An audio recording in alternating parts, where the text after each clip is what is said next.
मसीह में मेरे अजीज़ों, आप सबको ईद पाशका मसीह के जी उठने की ईद मुबारक हो। ये ईद मसीह के दुखों, अजियत, सलीबी मौत और जी उठने की ईद है, जो हमारी इबादत और ईमान की तकमील को पूरा करती हैं।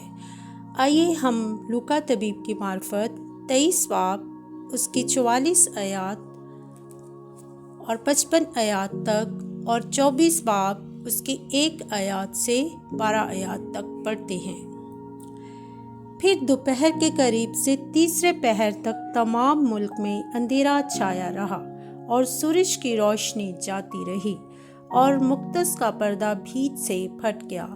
फिर यस्सु ने बड़ी आवाज़ से पुकार कर कहा, ऐ बाप, मैं अपनी रूह तेरे हाथों में सौंपता हूँ। और ये कहकर दम दे दिया। ये माजरा देखकर सूबेदार ने खुदा की तमजीद की और कहा, बेशक ये आदमी रास्तबाज था। और जितने लोग इस नज़ारा को आए थे, ये माजरा देखकर छाती पीटते हुए लौट गए। और उसके सब जान पहचान और वो औरतें जो गलील से उसके साथ आई थीं, दूर खड़ी ये बातें देख रही थीं। और देखो, यूसुफ नाम एक शख्स मशीर था, जो नेक और रास्तबाज आदमी था और उनकी सलाह और काम से रजामंद ना था। ये यहूदियों के शहर अरमितिया का बाशिंदा और खुदा की बादशाही का मुंतज़िर था। उसने पिलातुस के पास जाकर यस्सु की लाश मांगी और उसको उतार कर महीन चादर में लपेटा। फिर एक कब्र के अंदर रख दिया, जो चट्टान में खुदी हुई थी और उसमें कोई कभी रखा ना गया था। वो तैयारी का दिन था और सब्बत का दिन शुरू होने को था। और उन औरतों ने जो उसके साथ गलील से आई थी, पीछे पीछे जाकर उस कब्र को देखा और ये भी कि उसकी लाश किस तरह रखी गई, और लौट कर खुशबूदार चीज़ें और इतर तैयार किया। सब्बत के दिन तो उन्होंने हुक्म के मुताबिक आराम किया, लेकिन हफ्ता के पहले दिन वो सुबह सवेरे ही उन खुशबूदार चीज़ों को जो तैयार की थी लेकर कब्र पर आई और पत्थर को कब्र पर से लुढ़का हुआ पाया, मगर अंदर जाकर खुदावंद यस्सु की लाश ना पाई। और ऐसा हुआ कि जब वो इस बात से हैरान थी, तो देखो, 2 शख्स बराक पोशाक पहने उनके पास आ खड़े हुए।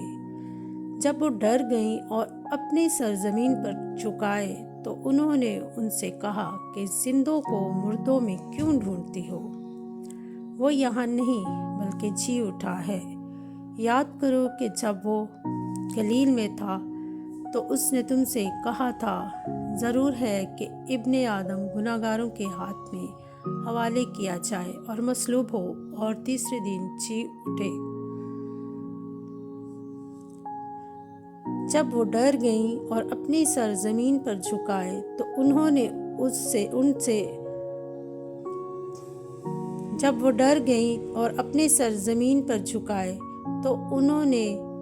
उनसे कहा कि जिंदा को मुर्दों में क्यों ढूंढती हो?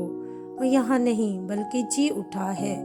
याद करो कि जब वो गलील में था, तो उसने तुमसे कहा था, ज़रूर है कि इब्ने आदम गुनाहगारों के हाथ में हवाले किया जाए और मसलूब हो और तीसरे दिन जी उठे। उसकी बातें उन्हें याद आईं और कब्र से लौटकर उन्होंने उन 11 और बाकी सब लोगों को इन सब बातों की खबर दी, जिन्होंने रसूलों से ये बातें कहीं। वो मरियम मगदलीनी और योआना और याकूब की माँ मरियम और उनके साथ की बाकी औरतें थीं। मगर ये बातें उन्हें कहानी सी मालूम हुई और उन्होंने उनका यकीन ना किया। इस पर पतरस उठकर कब्र तक दौड़ा गया और झुक कर नज़र की और देखा कि सिर्फ कफन ही कफन है, और इस माजरे से ताज्जुब करता हुआ अपने घर चला गया। पाकलाम के पढ़े और सुने जाने के वसीला से हमारी खताएं मुआफ़ की जाए। खुदा का शुक्र हो। आमीन।